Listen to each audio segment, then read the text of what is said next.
hoy vamos a ir a Marcos 10, versículos 17 a 31. Y yo he puesto como título nuestra reflexión en esta mañana: la verdadera riqueza, estar en contar con Dios en nuestras vidas. Hay una frase que me encanta de la canción que hemos alabado. Dice que el Señor nos persigue, su fidelidad nos persigue en todo momento. Y qué precioso es experimentar en nuestra vida la fidelidad, el amor de Dios en los mínimos detalles, incluso aquellos que se nos pasan así porque somos tan distraídos, ¿verdad? Pero Dios es fiel. Vamos a leer el texto. Cuando salía para seguir su camino, vino uno corriendo y arrodillándose delante de él, le preguntó: Maestro bueno, ¿qué haré para heredar la vida eterna? Y Jesús le dijo: ¿por qué me llamas bueno? Nadie es bueno, sino solo uno, Dios. Tú sabes los mandamientos: no mates, no cometas adulterio, no hurtes, no des falso testimonio, no defraudes, honra a tu padre y a tu madre. Y él le dijo: Maestro, todo esto lo he guardado desde mi juventud. Jesús, mirándolo, lo amó y le dijo: una cosa te falta, ve y vende cuanto tienes y da a los pobres, y tendrás tesoro en el cielo, y ven, sígueme. Pero él, afligido por estas palabras, se fue triste, porque era dueño de muchos bienes. Jesús, mirando en derredor, dijo a sus discípulos: qué difícil será para los que tienen riquezas entrar en el reino de Dios. Y los discípulos se asombraron de sus palabras, pero Jesús, respondiendo de nuevo, les dijo: hijos, qué difícil es entrar en el reino de Dios. Es más fácil que un camello pase por el ojo de una aguja que un rico entre en el reino de Dios. Ellos se asombraron aún más, diciendo entre sí: ¿y quién podrá salvarse? Mirándolos, Jesús dijo: para los hombres es imposible, pero no para Dios, porque todas las cosas son posibles para Dios. Entonces Pedro comenzó a decirle: y aquí nosotros lo hemos dejado todo y te hemos seguido. Jesús dijo: en verdad os digo, no hay nadie que haya dejado casa o hermanos o hermanas o madre o padre o hijos o tierras por causa de mí y por causa del evangelio, que no reciba 100 veces más ahora en este tiempo casas, hermanos y hermanas, madres e hijos y tierras, junto con persecuciones, y en el siglo venidero la vida eterna. Pero muchos primeros serán últimos y los últimos primeros. La verdad es que ese texto es precioso y hay tantas cosas para ver aquí que no me llegaría el tiempo. Por eso tengo que resumir lo máximo y aquello que quizás el Señor me ha tocado con más profundidad para compartir hoy para nosotros en esta mañana.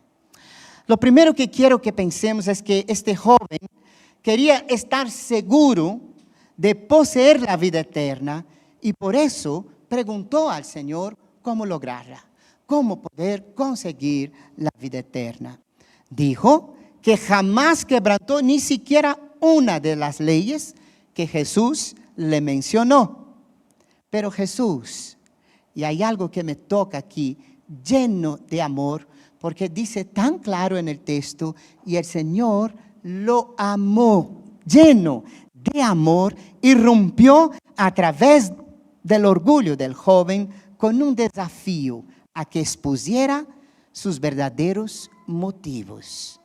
Vende todo lo que tienes y dalo a los pobres. Aquí estaba la barrera que podía mantener a aquel joven fuera del reino.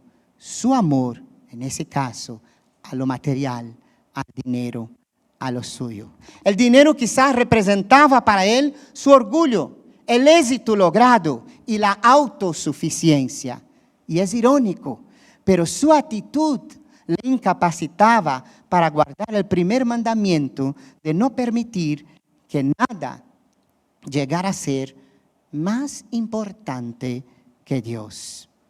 Y eso me hizo recordar el Señor enseñando a su pueblo en Deuteronomio capítulo 6, versículos 4 a 5. Dice, escucha, oh Israel, el Señor nuestro Dios, el Señor uno es. Amarás al Señor tu Dios con todo tu corazón, con toda tu alma y con toda tu fuerza. Qué interesante es ese episodio y cuánto nos revela de nosotros mismos como seres humanos. Y yo quisiera destacar 3 aspectos en esta mañana que encuentro en este texto, entre muchas cosas preciosas que aquí pudiéramos mencionar, que son verdaderamente importantes en la vida de todo aquel que cree y que dice ser hija o hijo de Dios. Y lo primero que me gustaría asegurar es que auténticamente bueno solo lo es Dios. No hay nadie que lo supere. No hay sabiduría existente que pueda superar a la sabiduría de Dios. No hay grandeza mayor que aquel que es el creador de nuestras vidas, del universo, de todo lo que hay, de todo lo que existe. No hay nadie que ha demostrado más amor que este Dios tan grande. Solo Él es auténticamente bueno. Y Jesús le va a decir eso al joven. ¿Por qué me llamas bueno? Nadie es bueno, sino solo uno, Dios. Es interesante esta pregunta. Cuando Jesús le hizo esta pregunta, en realidad quizás le decía, ¿sabes con quién estás hablando o con quién hablas? Como solo Dios es en verdad bueno, el joven estaba refiriéndose a Jesús, Dios, porque le dijo, maestro, bueno. Por supuesto, esto era correcto y lo es. Jesús era Dios, el verbo hecho carne. Pero él no se daba cuenta de lo que decía, no se daba cuenta de ello. La verdadera bondad es una prerrogativa de Dios. Aunque el hombre ha llamado a Jesús maestro bueno. Si Jesús fuera solo un maestro, entonces no merecía ser llamado bueno. Por otro lado, si realmente Él es y era bueno, entonces no hay duda que Él es y era Dios. Sea o no sea un velado reclamo de la divinidad, Jesús dirige ahora la atención de aquel muchacho, de aquel hombre rico, la atención de él sobre y hacia Dios, Dios Padre, el más elevado modelo de bondad. Y solo aquí, hermanos, quizás nos llame la atención quiénes son tus modelos, porque en esta sociedad hoy hay muchos modelos, pero ninguno se puede comparar o igualar a Dios Todopoderoso. Él verdaderamente es bueno. Dice la palabra en el Salmo 34:8, gustad y ved que es bueno Yahvé, dichoso el hombre que confía en Él. Oh, se puede experimentar, se puede gustar la bondad de Dios. Y en verdad, la bondad de Dios me lleva a la dicha, a la verdadera felicidad. Pero nos dice también el Señor en Nahum capítulo 1, versículo 7, el profeta Nahum. Yahvé es bueno, fortaleza en el día de la angustia y conoce a los que en Él confían. Él es bueno y es para nosotros nuestra fortaleza. Pero dice aquí también esto, fortaleza de aquellos que confían en Él. No importa lo que suceda, no importa que lo que estés pensando o pasando, sea algo que no quieras o se trate de un contratiempo. Tu percepción puede cambiar en un instante si recuerdas la verdad de que Dios es bueno todo el tiempo. En todo tiempo, Dios continúa siendo bueno. Es interesante ese aspecto, porque nos enseña cómo ver a Dios desde el prisma correcto. Y entonces nos da el valor de saber que podemos, no importa lo que estemos pasando en esta tierra, Él está con nosotros, Él no nos desampara, Él nunca cierra sus oídos ni sus ojos para no vernos, no escucharnos. Él siempre está de nuestro lado, su fidelidad nos persigue a cada momento de nuestra vida. Dios no habita en el tiempo, sino en la eternidad. No ha cambiado de parecer respecto de cada uno de nosotros. Su amor es perfecto y todo, absolutamente todo lo que hace es bueno. No hay ningún momento de la existencia humana que Dios ha cambiado su amor para con cualquier individuo, sea él o ella, en cualquier lugar de esta tierra. Él ha amado y amará siempre, aun cuando, rechazando su amor, muchos serán condenados por su propia maldad. No fue por falta del amor de Dios y de su presencia en nuestra vida.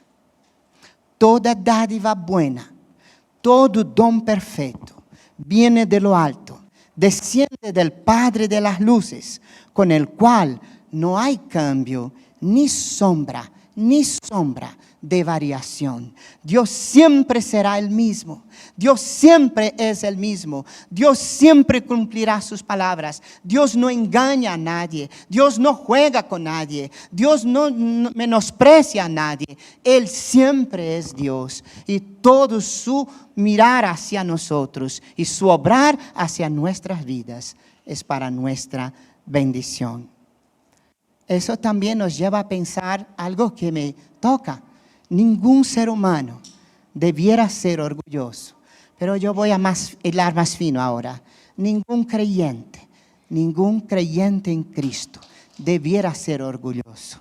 Dice el sabio Salomón, muchos hombres proclaman cada uno su propia bondad. Pero hombre de verdad, ¿quién lo hallará? ¿Dónde está? ¿Dónde está realmente aquel o aquella?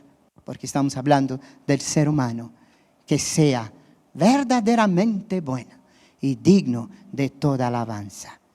Segundo aspecto es que esta experiencia entre Jesús y este hombre rico, y juntamente con los discípulos que le acompañaban, nos va a enseñar que como seres humanos, aun como creyentes, nosotros tenemos límites. Y el amor de Dios revela nuestras limitaciones y necesidades de cambio y ayuda.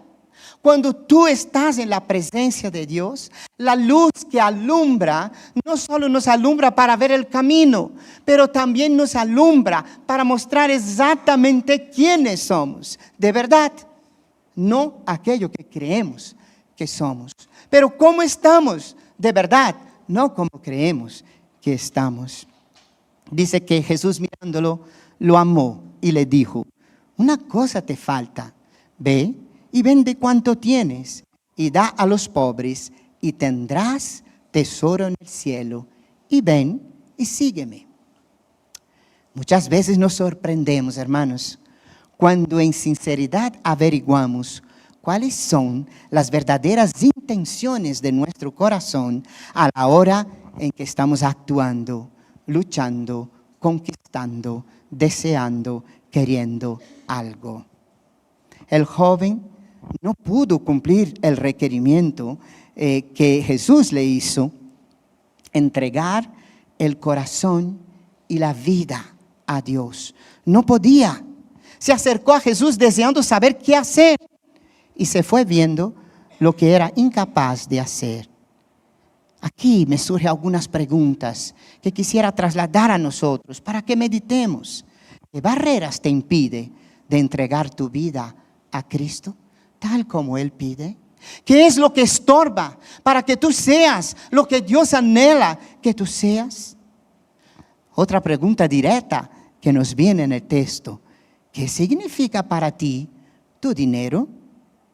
Aunque Jesús le dijo a este joven que vendiera todo lo que tenía y lo diera a los pobres. Esto no significa que Jesús pide a todos los creyentes que vendan todo lo que tengan.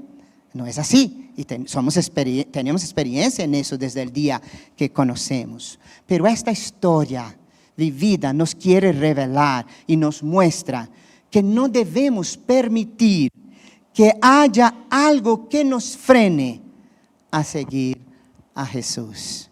Que no podemos permitir que las barreras se levanten en nuestras vidas y que nos impidan de ir en pos de nuestro Señor, tal como Él anhela. En Éxodo capítulo 23, el primer mandamiento va a decir: no tendrás otros dioses delante de mí. ¿Os acordáis? No tendrás otros dioses delante de mí. El verdadero amor a Dios nos lleva a romper todas las barreras que nos impiden adorarlo en espíritu y en verdad. Y estas barreras muchas veces están aquí, en nuestro corazón, en nuestra propia vida, en nuestra manera de actuar delante de nuestro Señor. Porque creo, hermanos, sinceramente, que debemos retirar de nuestras vidas todo lo que se convierta en ídolo y compita con el primer lugar que solo a Dios le pertenece. Y a veces, ¿cuántas cosas nos puede hacer frente y una barrera? Yo que sé, el ocio de nuestra vida. Señor, yo también soy humano, necesito descansar, como si el Señor no hubiera creado todo, pensando también en nuestro descanso. O el dinero, o la posición social, o cualquier otra cosa en nuestra vida, el trabajo. Hay personas adictas al trabajo. El trabajo es su Dios en esta tierra, con la infelicidad de que trabajará aquí todo, pero todo aquí se quedará. No llevará nada para el reino de los cielos. Si Jesús le pidiera hoy tu casa, ¿qué harías? Es una cosa interesante, porque lo puede hacer. ¿Y el automóvil? ¿O tu nivel de ingresos? ¿O tu posición en la escalera de la promoción? Si Jesús te pidiera que dejaras este pecado que mimas, ¿cómo reaccionarías? Es interesante. Y el Señor nos está enseñando a todos nosotros a quitar todo aquello que estorba, que pesa, que nos impide servir al Señor como Él se merece. Tu reacción mostrará tu actitud, por ejemplo, hacia el dinero. En este caso, ¿no? Vemos eso. O hacia cualquier otra cosa. Y nos revelará si esto es tu servidor o tu amo. Si es quien te manda, si es el centro de tu amor o no. Nunca me olvido una historia verídica que una vez escuché y que a mí me marcó muchísimo. Había una señora, a veces hay personas en la iglesia que le encantan orar y es precioso eso, ¿no? Y esta hermana era así, y a él le encantaba orar y siempre estaba orando y siempre estaba orando. Y un día, hablando de la necesidad de misiones en el mundo, la necesidad de enviar misioneros, hermanos y hermanas dispuestos, esta hermana se levanta en pleno culto antes que el pastor había terminado de predicar y ora, y el pastor entonces hizo un llamado para aquellos jóvenes que querían servir a Dios. Y ella oró una oración, pero aquellas poderosas, llena de la unción del Espíritu Santo. Y cuando el pastor hizo el llamado, ella seguía orando. Y cuando ella abrió los ojos y vio delante, entre los jóvenes que estaban delante, estaba su única hija. Y la expresión salió tan claro de su boca y tan fuerte que toda la iglesia escuchó. Y dijo: ay, Señor, pero mi hija no.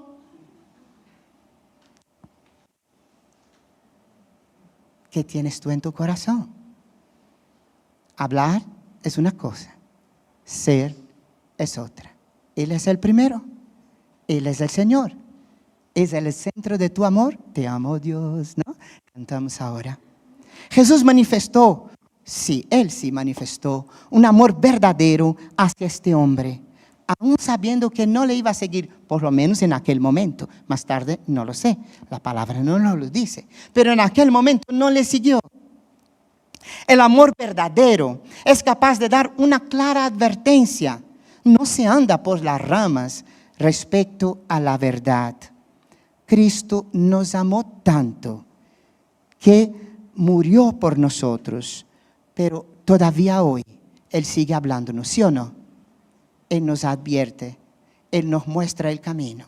Y Él dice, hijo, hija, aquí te estás desviando. El Espíritu Santo nos habla de parte de Dios. El Señor sigue advirtiéndonos cómo está nuestra vida frente al servicio con el Señor. Si su amor, si el amor de Dios y el amor de Jesús fuera superficial, pues había aprobado a aquel joven, o nos aprobaría a todos.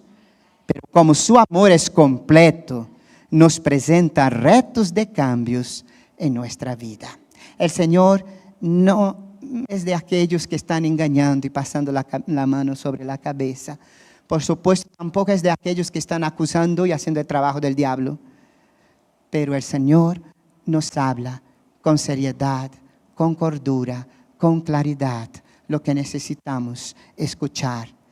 Tanto es así que el apóstol Pablo, en su segunda carta a los Corintios, nos va a decir así: el amor de Cristo nos obliga. Y es interesante, me gustó esta versión de la nueva versión internacional en ese versículo, porque nos ayuda a entender más el texto. Y dice, el amor de Cristo nos obliga. El sentir su amor nos hace sentir obligados hacia Él, porque estamos convencidos, dice el apóstol Pablo, de que uno murió por todos y por consiguiente todos murieron.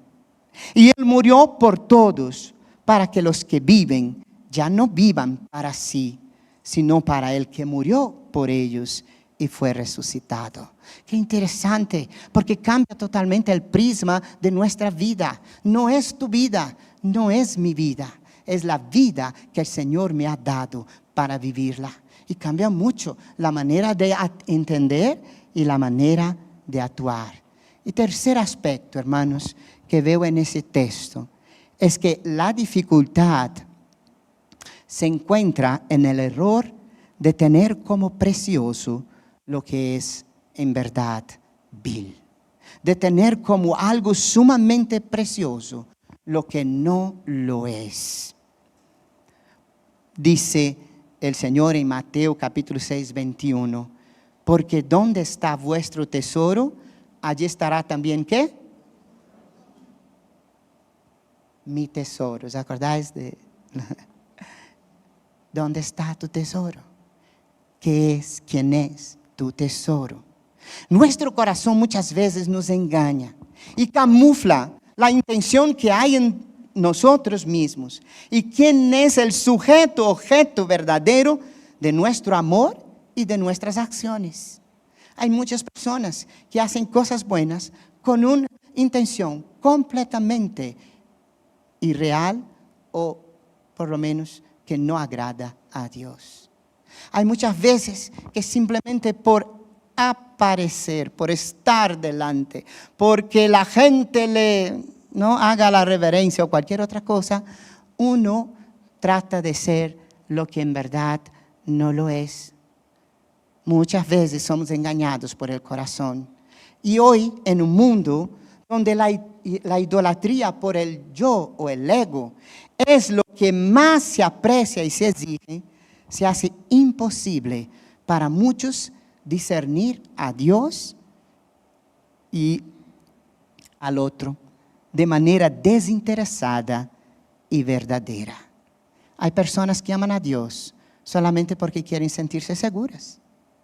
Hay otros que le aman porque si le da un grito a lo mejor te sana, o te da ese trabajo que anhelas, o te ayuda en esa conquista que quieres. Pero ¿es esa la razón de amarle? Jesús dijo que era muy difícil para un rico entrar en el reino de Dios. Y eso me parece tan interesante que Jesús estuviera diciendo eso, el que todo lo puede, ¿no? Y dice a sus discípulos de esta forma, porque el rico tiene todas sus necesidades básicas resueltas. Y llega a confiar demasiado en sí mismo y en sus propias fuerzas. Cuando se sienten vacíos, ¿qué hacen? Compran cualquier cosa para suavizar el dolor que podría llevarles hacia Dios. Vivimos en un mundo donde nadie quiere sufrir, como si sufrir no fuera una realidad en esta tierra. El más rico y poderoso en esta tierra va a sufrir como todo el mundo, porque así es la consecuencia de nuestro alejarnos de Dios y romper nuestra comunión con Él. El sufrimiento hace parte de la vida, pero de ahí se puede sacar algo muy bueno. Como padres no debiéramos siempre estar intentando que nuestros hijos no lloren o no tengan algún tipo de sufrimiento por nada, porque si no, nunca van a aprender y madurar que en esta vida las cosas no vienen así como por arte de magia. El Señor sabe, y el Señor sabe muchas veces que aquellos que mucho tienen ponen su confianza en sí mismo, creyendo que el bien le pueda dar todo. Pero ¿sabes qué, hermanos? Hay cosas más valiosas en este mundo que el dinero.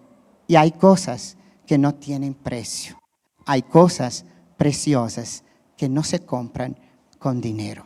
Yo me acuerdo una experiencia que me contó un gran amigo, mi mejor amigo, de su madre antes de convertirse. Había en la familia muchísima pelea entre las familias, entre hijos y padre y todo. Y la mujer estaba totalmente enfadada con su padre. Y no hablaban, aunque vivían en la misma ciudad, en el mismo barrio, ni pasaba por la calle donde vivían sus padres. Un día en casa llegó la noticia: tu padre ha muerto. Y aquella mujer quedó como loca. Y salió de allí y fue a donde estaba el féretro de su padre y llegó y entró en la sala donde estaban todos allí velando, cogió y fue hacia donde su padre, lo cogió por el cuello, lo sentó, le dio una torta y dijo: ¿por qué no me esperaste? Hay cosas que el dinero no puede comprar. No juegues con lo precioso, porque pierdes lo más importante para tu vida. La reacción de los discípulos fue que, si lo que Jesús estaba diciendo era cierto, era prácticamente imposible salvarse. Más fácil es pasar un camello por el ojo de una aguja que entrar un rico en el reino de los cielos. William Lane dice lo siguiente: el camello era el animal más grande de la tierra de Palestina. El violento contraste entre el animal más grande y la pequeña apertura expresa que, humanamente hablando, es imposible o absurdo.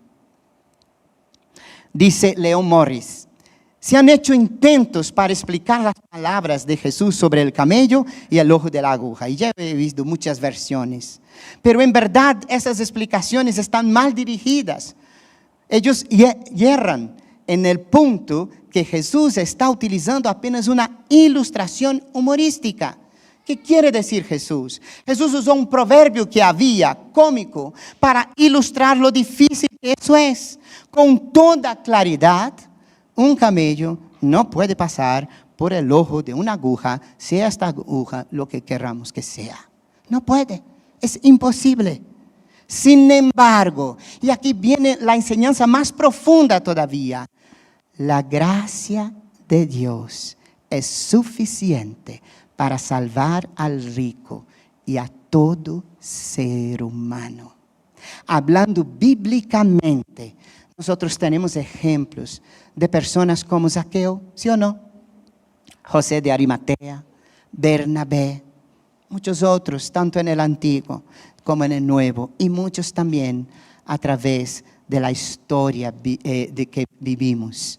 En Marcos capítulo 10, 27, dice: mirándolos Jesús dijo: para los hombres es imposible, pero no para Dios, porque todas las cosas son posibles para Dios.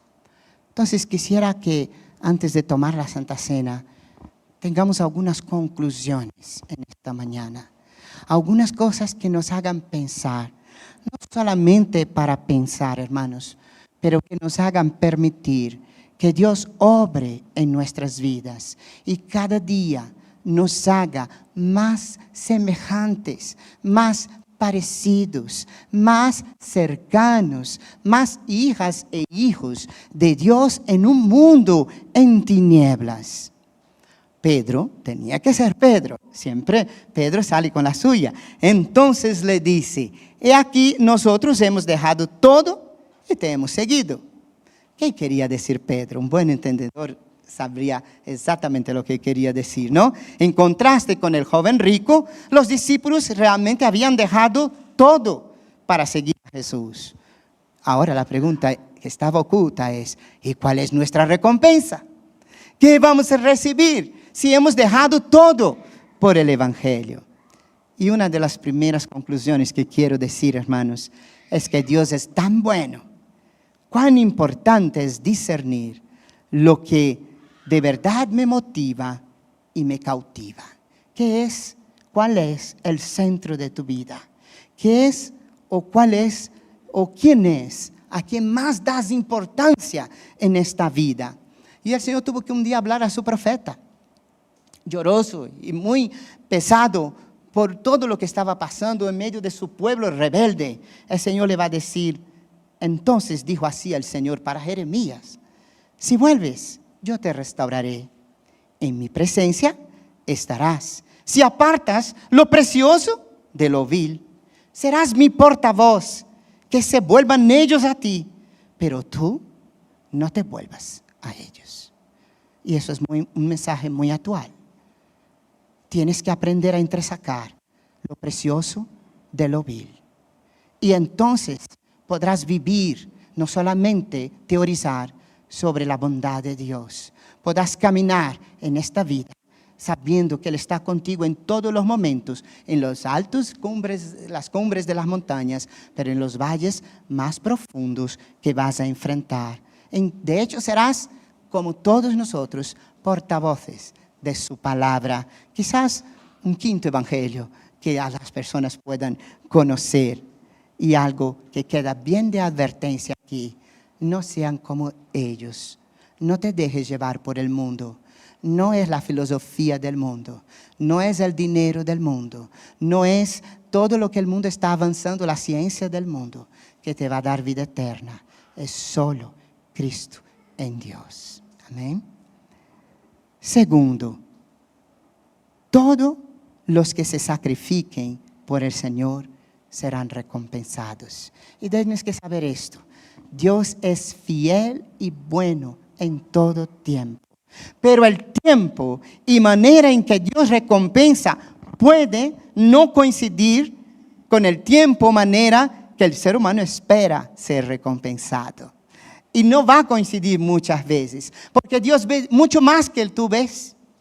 Y si tu hijo viene y no sé, y te pide el ordenador más guay de este mundo, ¿no? Y tiene 5 añitos, pues serás de tonto si lo haces. Lo va a estropear, a lo mejor lo va a tirar en el primer momento y se acabó y tu dinero a la basura, ¿cierto? Y entonces no lo haces. Pues si tienes un poquito de QI para decir eso, deberíamos tener también para entender que Dios es y controla todas las cosas en todos los momentos. Y no todo lo que queremos es realmente bueno para nuestra vida. Dice Spurgeon, en el hecho final se hallará que ningún hombre ha sido un perdedor al dar todo por el Señor Jesucristo, aunque Él tiene su propio método de decidir quién debe ser el primero y quién debe ser el último. Tercero, Jesús dijo, en el mundo venideros los valores serán a la inversa. Dios no mide, y deberíamos aprender esto, hermanos. Nuestra medida no debiera ser la de este mundo. A veces nosotros medimos por lo que los ojos nos dicen, pero Dios mira todo y el interior. Y lo que el hombre a veces cree que es lo máximo, no llega ni a los pies de lo mínimo de nuestro Dios. Porque la visión de Dios es mucho mayor de la que tú puedas imaginar. Los que buscan posiciones de importancia aquí en la tierra, no la tendrán en el cielo. Los que son humildes serán grandes en el cielo. Eso veíamos también en la escuela dominical hoy. La condición corrupta de nuestra sociedad alienta la confusión en los valores. Y cuarto y último, dice, y quisiera pensar en este tema con un poema de Teresa de Ávila, que me llamó mucho la atención. Dice, nada te turbe, nada te espante, todo se pasa. Dios no se muda, la paciencia todo lo alcanza. Quien a Dios tiene, nada le falta, solo Dios basta. Qué preciosas palabras. Solo Dios basta. Quizá debiéramos abrir nuestros ojos, creyentes y no creyentes, si queremos contemplar al Señor. ¿Os acordáis Jesús con la mujer samaritana y los discípulos discutiendo qué hacía Jesús con aquella mujer, hablando y quién le había dado de comer y qué pasaba aquí, que nadie entendía nada? Nos ha hecho ir allá y venir del pueblo, entrar en tierra extraña, inmunda, comprar, venir aquí, tener que hacer nuestras abluciones para nada. Y Jesús dijo, mi comida ya la he comido. Y Jesús va a decir algo muy precioso. Mi comida es hacer la voluntad de mi Padre. Para Jesús nadie competía con Dios, Padre.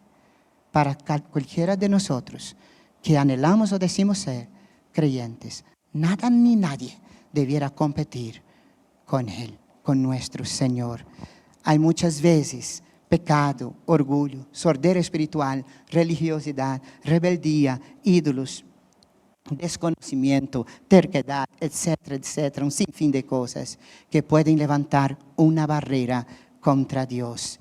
Abre tus ojos para ver a Cristo de verdad.